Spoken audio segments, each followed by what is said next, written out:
Hi Vijabari, very warm welcome to the channel Shipra Mishra. This is Shipra Mishra and I hope you guys are doing fine. तो आज हम करने वाले हैं chapter law spring को revise कुछ important questions की मदद से। ये ऐसे क्वेश्चंस हैं जो सीबीएसई में रिपीटेडली पूछे गए हैं, प्रीवियस ईयर क्वेश्चंस हैं, तो इस वीडियो को एंड तक जरूर देखना। लॉ स्प्रिंग को लिखा है अनीस जंग ने, जहां पर वो बात करती है ऐसे बच्चों के बारे में जिनको बचपन जीने का मौका नहीं मिला। हमें ऐसा लगता है कि यार बचपन जीना कौन सी बड़ी बात होती है, मतलब हर बच्चे के जीवन के अंदर बचपन वाला फेज आता है, बट हम लोगों को अनीस जंग यहाँ पर एक डिफरेंट रियलिटी दिखाती है। वो हमें बताती है कि हर बच्चे के जीवन में वो फेज नहीं आता है। बहुत सारे बच्चे जो है वो अपना बचपन नहीं जी पाते हैं पॉवर्टी की वजह से, एक्सप्लॉयटेशन की वजह से। उन्होंने बहुत सारी कहानियां शेयर की हैं, जिनमें से दो कहानियां हमारे सिलेबस में हैं। पहली कहानी साहिब की है, जो कि एक रैग पिकर है, बांग्लादेश से आया है हमारे देश में और सीमापुरी नाम की जगह पर रहता है। उसके साथ में 10,000 रैग पिकर्स रहते हैं और बड़ी ही प्रिमिवल स्टेट में वो रहते हैं। बहुत ही मुश्किल से उनका गुजारा हो रहा है, बेसिक एमिनिटीज भी वहां पर अवेलेबल नहीं है। बिना आइडेंटिटी के वो देश में रह रहे हैं, क्योंकि यहाँ पर रैग पिकिंग करके कम से कम 2 वक्त की रोजी रोटी वो कमा सकते हैं। साहिब ने अपना बचपन खो दिया, अपना खेलना कूदना रैग पिकिंग में जो उसे मजा आता था वो खो दिया। अपने घर के हालातों को देखते हुए वो भी अब काम करने लगा है एक छोटी सी उम्र के अंदर, एक छोटी सी दुकान पे, जहां पे उसे 800 रुपये मिलते हैं और 2 वक्त का खाना मिलता है। और इसी से वो इतना ज्यादा घर को सपोर्ट कर पा रहा है कि उसने बिना कुछ सोचे समझे इसे ज्वाइन कर लिया, इस जॉब को ले लिया है। बट अगर हम बात करते हैं उसकी खुद की खुशी की, तो वो बिल्कुल भी खुश नहीं है, क्योंकि अब वो अपना मास्टर खुद नहीं है। जहां पर ये स्टोरी एंड होती है, वहीं पे मुकेश की स्टोरी यानी हमारी सेकंड स्टोरी शुरू होती है। मुकेश, जो कि एक बैंगल मेकर्स की फैमिली को बिलोंग करता है फिरोजाबाद में, उसका एक ही सपना है कि वो मोटर मैकेनिक बनना चाहता है। इस सपने को शायद ही वो पूरा कर पाएगा, क्योंकि फिरोजाबाद में हर एक फैमिली में बैंगल मेकिंग होती है। अरे जनरेशन पे जनरेशन बस यही करते आ रहे हैं, सब लोग सिर्फ और सिर्फ बैंगल मेकिंग ही करते हैं। जब मुकेश के घर में भी बैंगल मेकिंग हो रही है, उसके पिता ने की है, उसके दादाजी ने की है, तो मुकेश कोई अलग बंदा थोड़ी है। मुकेश बैंगल मेकर्स की कास्ट से आता है, तो उसे भी बैंगल मेकिंग करनी होगी। अगर वो कुछ और करता है तो उसके लिए उसे हिम्मत चाहिए होगी, पर मुकेश में वो हिम्मत और डिटर्मिनेशन है। उसने डिसाइड कर लिया है कि चाहे जितना मर्जी दूर गैराज हो, चाहे कितनी भी मुश्किलें आए, वो एक मोटर मैकेनिक बनकर ही रहेगा। जो कि हमें बताता है कि किस तरीके से मुकेश ने अपने सपनों को पूरा करने का तय कर लिया है और हार नहीं मानी है। ठीक है, सो ये जो हमारा स्टोरी है लॉ स्प्रिंग, उससे जुड़े हुए कुछ क्वेश्चंस। पहला क्वेश्चन आपके सामने है, a description of Seemapuri creates a very dismal picture. जब हम सीमापुरी का डिस्क्रिप्शन देखते हैं, हमें ऑथर ने सीमापुरी के बारे में बताया हुआ है, हमें बताया हुआ है किस तरीके से ये पेरिफेरी ऑफ दिल्ली पर सिचुएटेड है, बट यहाँ पर बेसिक एमिनिटीज भी मौजूद नहीं है, पीने का पानी मौजूद नहीं है, ड्रेनेज सिस्टम मौजूद नहीं है, तो बेसिक चीजें भी यहाँ पर मौजूद नहीं है। यहाँ पे हमें ऑथर ये बताती हैं ऐसी कंडीशन के अंदर 10,000 रैग पिकर्स रहते हैं। और जब हम ये बात सुनते हैं तो हम लोग भी सैड हो जाते हैं, हमें ऐसा लगता है कि यार ऐसी कंडीशन के अंदर कोई क्यों रह रहा है, और हम हमारे देश के अंदर ऐसा कैसे होने दे रहे हैं कि दिल्ली का हिस्सा होकर भी दिल्ली के डेवलपमेंट से कोसों दूर है ये। Next, what do we come to know about the author of Law Spring, Anees Jung, through her interaction with Sahib and Mukesh? हमने देखा कि पूरे चैप्टर में अनीस जंग ने साहिब और मुकेश से बात की है। हमें जब उनके इंटरैक्शंस पढ़ने को मिले तो हमें क्या पता चलता है अनीस जंग के बारे में। देखो यार, जब हम लोग यहाँ पर देखते हैं कि वो साहिब से बात कर रही है, मुकेश से बात कर रही है, तो हम समझते हैं कि यार वो बहुत ही वेल ऑब्जर्वेंट पर्सन है। हम समझते हैं कि वो बहुत ही एम्पैथेटिक है, उनके अंदर बहुत भावना है लोगों को लेकर। किस तरीके से वो सिचुएशन को दिखाती है, वो बताता है कि वो बहुत ही पोलाइट है, इसके साथ साथ में काइंड हार्टेड और कंपैशनेट लेडी है। नेक्स्ट क्वेश्चन है, how bad were the living conditions in which Mukesh and his family survive? बच्चों कितनी बुरी कंडीशंस थी जिनके अंदर मुकेश और उसके घर वाले रहते थे। देखो मुकेश जो है वो बैंगल मेकर्स की फैमिली से आता था और वहां पर लिविंग और वर्किंग एनवायरनमेंट्स बहुत ही टेरिबल थे। वहां पर काम करने के लिए बच्चे डिंजी सेल्स के अंदर बैठे रहते थे, वहां पर काम करते थे गरम गरम भट्टियों के सामने। इसके साथ में उसका नतीजा ये निकलता था कि जब तक वो एक्चुअली काम करने योग्य होते तब तक उनकी आंखें चली जाती थी, आंखों की रोशनी चली जाती थी। इसके साथ में वो लोग एक ऐसे विशिष्ट सर्कल में फंसे हुए थे, एक ऐसे साइकिल में फंसे हुए थे जहां से अगर वो चाहे तो भी नहीं निकल सकते, क्योंकि उन्हें साहूकार से लेकर पॉलिटिशियंस तक सब लोगों ने उस सर्कल के अंदर फंसाया हुआ था। अगर वो कुछ और करने की कोशिश करते तो कोई ना कोई उनके ऊपर इल्जाम लगा के, कोई ना कोई उनके ऊपर धारा लगा के उन्हें अंदर कर दिया जाता। नेक्स्ट है question number 4, mention any 2 difficulties faced by bangle sellers of Firozabad. देखो यार, सबसे पहली बात तो उनके लिए यही थी कि उनके पास में अच्छा काम करने की कंडीशंस नहीं थी, यानी अगर हम वर्किंग कंडीशंस उनकी देखें तो बहुत ही टेरिबल थी, जिसकी वजह से उनको हेल्थ हजार्ड्स होते थे। इसके साथ में हमें ये भी पता है कि यार इतना सब कुछ करने के बाद, अपनी हेल्थ को एकदम स्टेक पे रखने के बाद में, इतना बड़ा जोखिम उठाने के बावजूद उन लोगों को अच्छे पैसे नहीं मिल रहे होते थे, क्योंकि यहाँ पर साहूकार से लेकर पॉलिटिशियंस तक सबका कट मौजूद होता था। इस वजह से जो वो चूड़ियां बेचते थे उसके लिए उन्हें वो प्राइस नहीं मिलती थी जो कि शायद पॉलिटिशियंस तक पहुंचती थी। तो उन्हें प्रॉफिट भी नहीं हो रहा था, उनका घर भी अच्छे से नहीं चल पा रहा था और वो अपनी आंखें भी खोते जा रहे थे। Describe the irony in sahibs name. Sahib के नाम में आयरनी क्या है? साहिब का नाम है साहिबे आलम, जबकि वो काम क्या करता है? रैग पिकिंग का। साहिबे आलम का मतलब होता है लॉर्ड ऑफ द यूनिवर्स, यानी पूरे यूनिवर्स का मालिक, जबकि वो काम करता है रैग पिकिंग का। दोनों ही एकदम उल्टे हैं, इसीलिए ये आयरनी उसके नाम में मौजूद है। नेक्स्ट क्वेश्चन है question number 6, how does Saheb see the garbage dump and why does he scrounge through it. Actually Saheb के लिए गार्बेज डंप जो है वो किसी एक सोने की खान से कम नहीं है, क्योंकि साहिब के लिए ऐसा है जैसे मान लो यहाँ पर कुछ तो उसे नया मिलेगा। हर बच्चे के लिए सीमापुरी में रहने वाले वो एक रैप्ड इन वंडर है, यानी वो एक गिफ्ट है उन लोगों के लिए। वो हमेशा वहाँ पे स्क्राउंज करते रहते हैं, ढूंढते रहते हैं, उन्हें उम्मीद रहती है कि अब और कुछ मिलेगा, अब और कुछ मिलेगा। सो यस, उनके लिए वो सिल्वर कॉइन से कम नहीं है। What does garbage mean to adults and children of Seemapuri? देखो, गार्बेज का मतलब एडल्ट्स के लिए कुछ और है और बच्चों के लिए कुछ और है। गार्बेज का मतलब एडल्ट्स के लिए क्या है? एडल्ट्स के लिए है मीन्स ऑफ सर्वाइवल। गार्बेज है तो उनका जिंदगी चल रहा है, उनकी रोजी रोटी चल रही है। जबकि अगर हम बच्चों की बात करते हैं तो बच्चों के लिए ये सिर्फ और सिर्फ क्या है? Wrapped in wonder. कमेंट कर दिया करो, जब मैं ऐसे रुक जाऊं ना तो ऐसे कमेंट करना वहां पे, तो मुझे ऐसा लगेगा कि आप लोग देख रहे हो वीडियो को पूरी तरीके से, सारे क्वेश्चंस किए हुए हैं। तो रैप्ड इन वंडर, तो एक तरफ हम देख रहे हैं कि बच्चों के लिए तो वो एक खेल हो चुका है, जबकि बड़ों के लिए उनकी रोजी रोटी है, उनकी सर की छत है। All right, next question, question number 8. How does Mukesh's grandmother explain and accept their situation in life? बच्चों, सबसे बड़ी प्रॉब्लम यहाँ पर एक्सेप्टेंस की है कि कोई भी यहाँ पर इस प्रॉब्लम को लेकर फाइट नहीं कर रहा है, बैंगल मेकर्स को लेकर फाइट नहीं कर रहा है। इनफैक्ट उन्होंने एक्सेप्ट कर लिया है कि वो लोग क्योंकि बैंगल मेकर्स की कास्ट को बिलोंग करते हैं तो इस वजह से उन्हें बैंगल मेकिंग ही करती रहनी पड़ेगी। ये उनकी कर्म है, उनकी डेस्टिनी है। In fact can a God given lineage ever be broken, ऐसा उसकी दादी जी कहती है कि अगर भगवान ने हम लोगों को कोई चीज से नवाजा है तो क्या हम उसे कभी छोड़ सकते हैं? ऐसा नहीं कर सकते। Next question number 9, what does Sahib look for in the garbage dump. Sahib gold ढूंढता रहता है, उसे कभी 1 रुपया कभी 10 रुपए मिल जाते हैं, तो उसके लिए वो गोल्ड से कम नहीं है। Why did people move from villages to city in Lost Spring?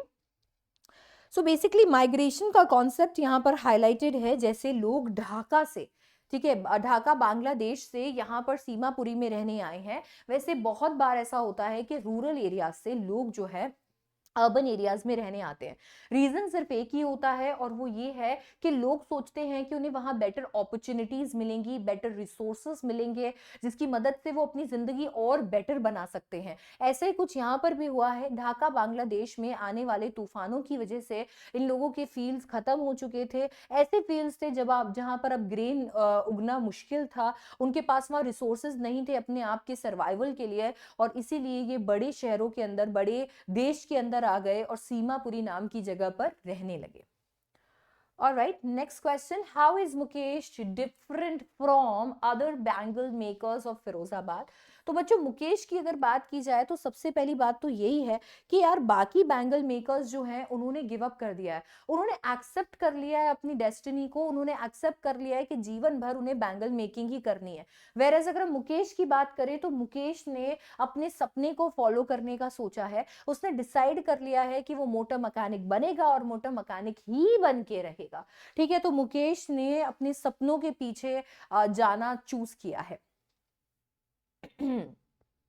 Question number 12. What job did Sahib take up? Was he happy? Sahib ने अपने घर वालों को हेल्प करने के लिए एक टी स्टॉल पे जॉब ले ली है, जहां पे उसे 800 रुपये और दिन की सारी मील्स मिलती हैं। वो उस जॉब को लेकर तो खुश हो जाना चाहिए था, क्योंकि उसे 1 रुपये और 10 रुपये में भी इतनी खुशी मिलती थी।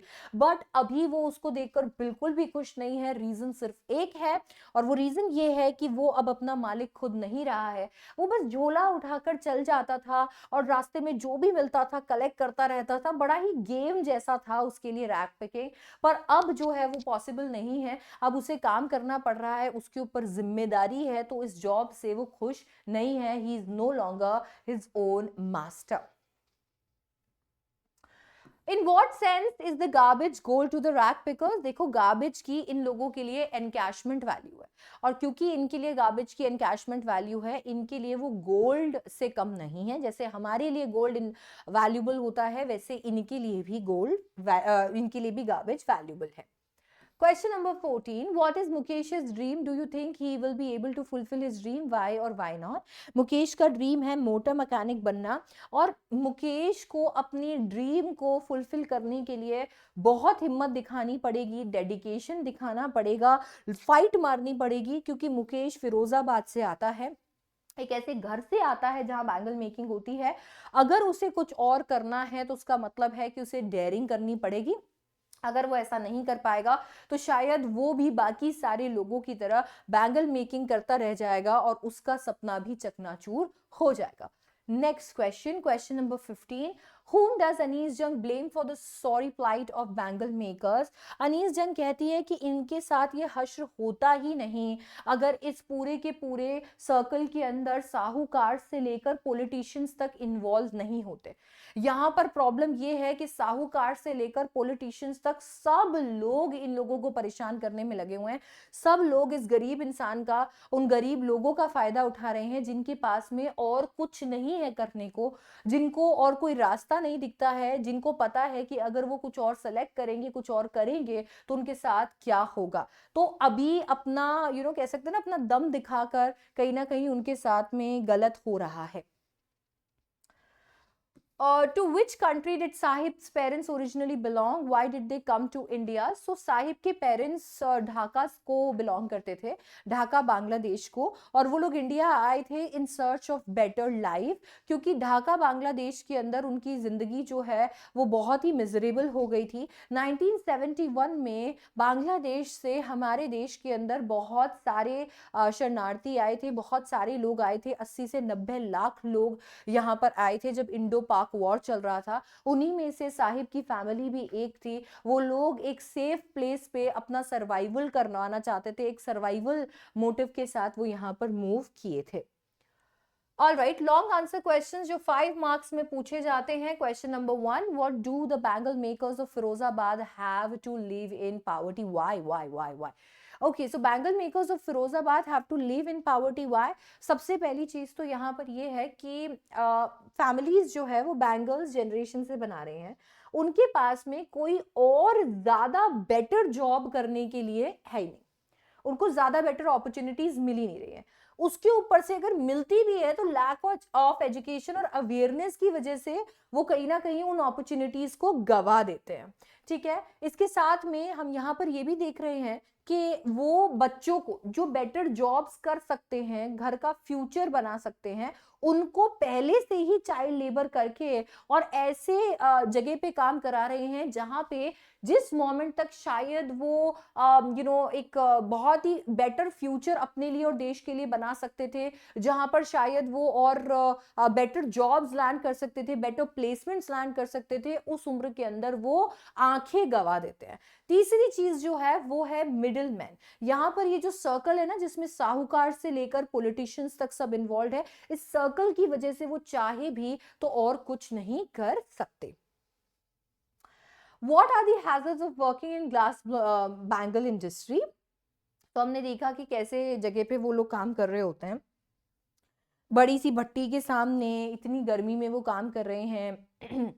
डिंजी सेल्स है जहाँ पे एयर नहीं है, लाइट नहीं है, आंखें गवा दे रहे हैं। उसके बाद में घर भी रह रहे हैं तो घर में भी मड के बने हुए घर है, वॉल्स जो हैं वो एकदम से क्रम्बल कर जाएंगी, गिरने लगभग गिरने के समान दरवाजे हैं, और उन्हीं छोटे से घरों में आदमी भी रह रहे हैं, जानवर भी रह रहे हैं।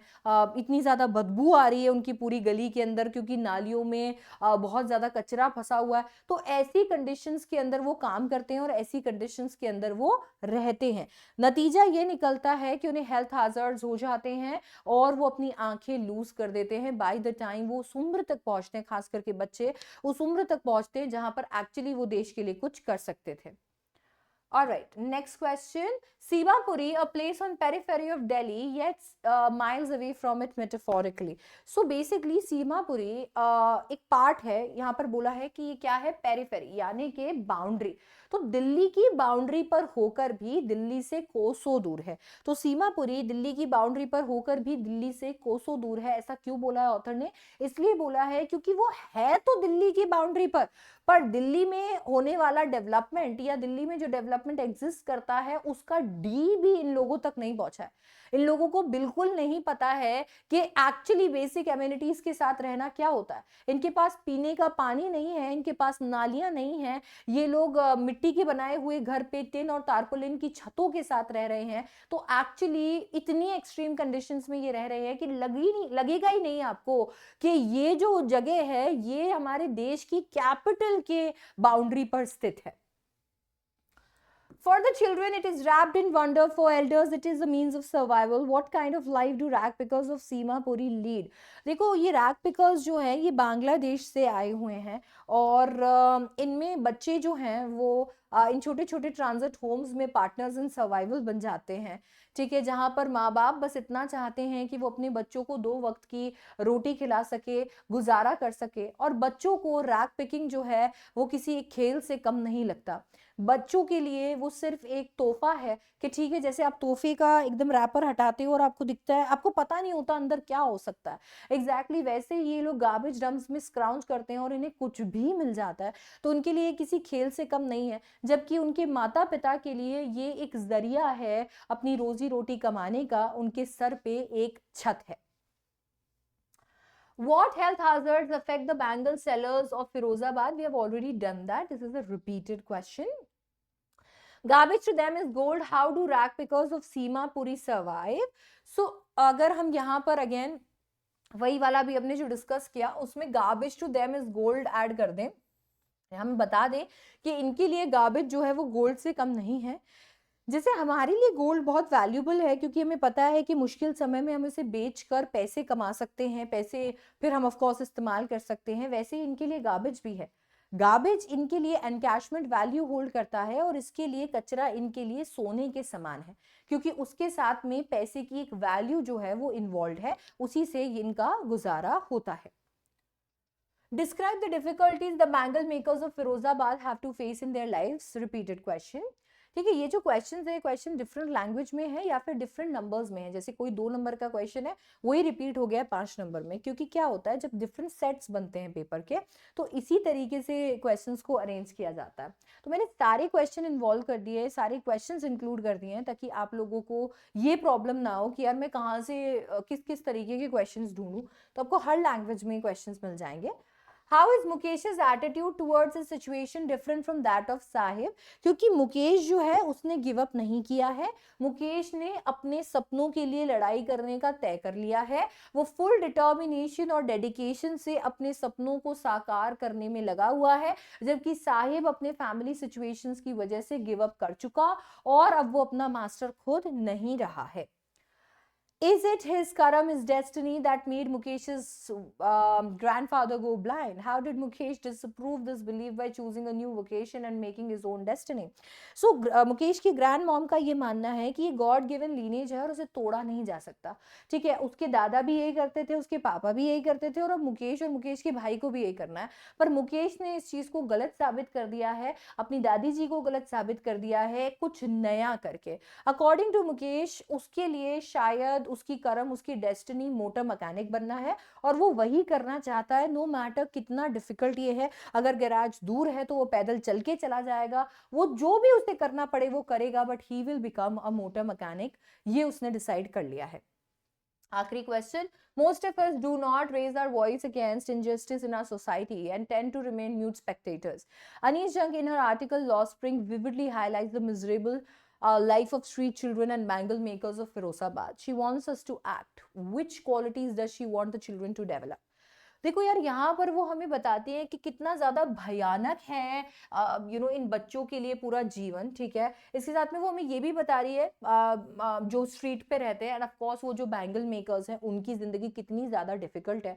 वो बच्चों को मेंशन कर रही है, जैसे साहिब हो गया, सविता हो गई, मुकेश हो गया, ये सारे के सारे लोग बेचारे पावर्टी के चलते, रिवाजों के चलते अपनी जिंदगी, अपना बचपन जो है वो खो रहे हैं और जी रहे हैं एक जिंदगी एक्सप्लॉयटेशन की। अब ये जो है, ये इन्हीं जनरेशन के साथ नहीं हो रहा, इनके आने वाली बहुत सारे जनरेशन की, गई भी बहुत सारे जनरेशन के साथ हो चुका है। अब इसकी वजह से क्या है, अगर ये चाहे भी तो यहाँ से नहीं निकल सकते हैं, और अगर निकलना चाहते भी हैं तो ये इतना बड़ा सर्कल है जिसके अंदर साहूकार से लेकर पॉलिटिशियंस तक सब लोग जुड़े हुए हैं। अनीस जंग इस आर्टिकल के थ्रू, इस पूरे इन स्टोरीज के थ्रू हमें बताती है कि कैसे हम लोगों को इनके इंसाफ के लिए आवाज उठानी चाहिए, हमें कैसे हेल्पलेस, अंडर प्रिविलेज लोग जो है उनकी मदद करनी चाहिए। वो चाहती है कि ये जो बच्चे हैं, ये बच्चे भी एम्पैथेटिक एनवायरनमेंट में बड़े हों, ना कि ऑप्रेस्ड एनवायरनमेंट के अंदर। इन बच्चों के अंदर हिम्मत आए, ब्रेवरी आए, और इन बच्चों के अंदर लीडरशिप क्वालिटी आए, ताकि ये लोग कुछ नया फ्यूचर अपने लिए बना सके, ये लोग उन जेनरेशनल जो चीजें चल रही हैं उन्हें तोड़ सके। ठीक है, सो ये चीज अनीस जंग यहाँ पर हमें इस चैप्टर के थ्रू समझाती है। सो इसके साथ में लॉस्ट स्प्रिंग के पीवाईक्यूज हमने कर लिए हैं कंप्लीट। ये जो पीवाईक्यूज है, ये पीवाईक्यूज एडुकार्ट के प्रीवियस ईयर क्वेश्चन बुक से है, जस्ट इन केस आपको सारे पीवाईक्यूज बुक के फॉर्म में चाहिए, आपको वो पीवाईक्यूज मिल जाएंगे, नीचे मैंने लिंक प्रोवाइड कर दिया है। इसके साथ में आपको ये भी बता देती हूँ कि एडुकार्ट ने आपके लिए फाइनल रिवीजन सीरीज जो है वो लेकर आई है, जिसका मतलब ये है कि एक ही बुक से अब 1 महीना जो आपके पास रह गया है, इस एक ही बुक से आप इंग्लिश, फिजिक्स, केमिस्ट्री, मैथ्स, ये साइंस स्ट्रीम की है, तो इसी सारी स्ट्रीम की तैयारी बस एक ही बुक से कर सकते हो। इसके अंदर आपको revision maps, important question, sample papers सब कुछ मिलने वाला है। So it's going to be very important. इसका लिंक भी आपको नीचे मिल जाएगा डिस्क्रिप्शन में। इन एडिशन टू दैट, अगर आप लोग क्रैश कोर्स ढूंढ रहे हैं इंग्लिश का, जैसे कि आप मुझे कम्युनिटी पे पूछ रहे थे, तो let me tell you that मैंने मेरा इंग्लिश का क्रैश कोर्स लॉन्च कर दिया है, और आप इंग्लिश के क्रैश कोर्स का हिस्सा बन सकते हैं, जहां पर बचा हुआ जो 1 महीना है उसके अंदर आप इंग्लिश की प्रेपरेशन कंप्लीट कर सकते हैं। लिटरेचर, राइटिंग, रीडिंग सब कुछ होगा, मॉक पेपर्स और ई बुक्स के साथ में। ये जो क्रैश कोर्स है, इस पे बड़ा स्पेशल प्राइस मैं आपके लिए लेकर आई हूँ 499 का। 499 में आप पूरा इंग्लिश कंप्लीट कर सकते हैं बचे हुए टाइम में। आपको ये बता देती हूँ कि इसका लिंक आपको नीचे मिल जाएगा। इन एडिशन टू दैट, अगर आपको 499 वाली हमारी आर्मी की स्पेशल प्राइस चाहिए, तो आपको नीचे मैंने कूपन कोड भी दिया हुआ है, वो कूपन कोड आप जरूर अप्लाई कर दीजिएगा। उससे आपको 499 वाला स्पेशल डिस्काउंट मिल जाएगा। ठीक है, तो आप मेरे क्रैश कोर्स का हिस्सा भी बन सकते हैं। That's it for this video. I hope you enjoyed it. I hope it helped. PDF आपको टेलीग्राम पे मिल जाएगी and I'll see you in the next one. Thank you so much for watching. Bye bye. Take care.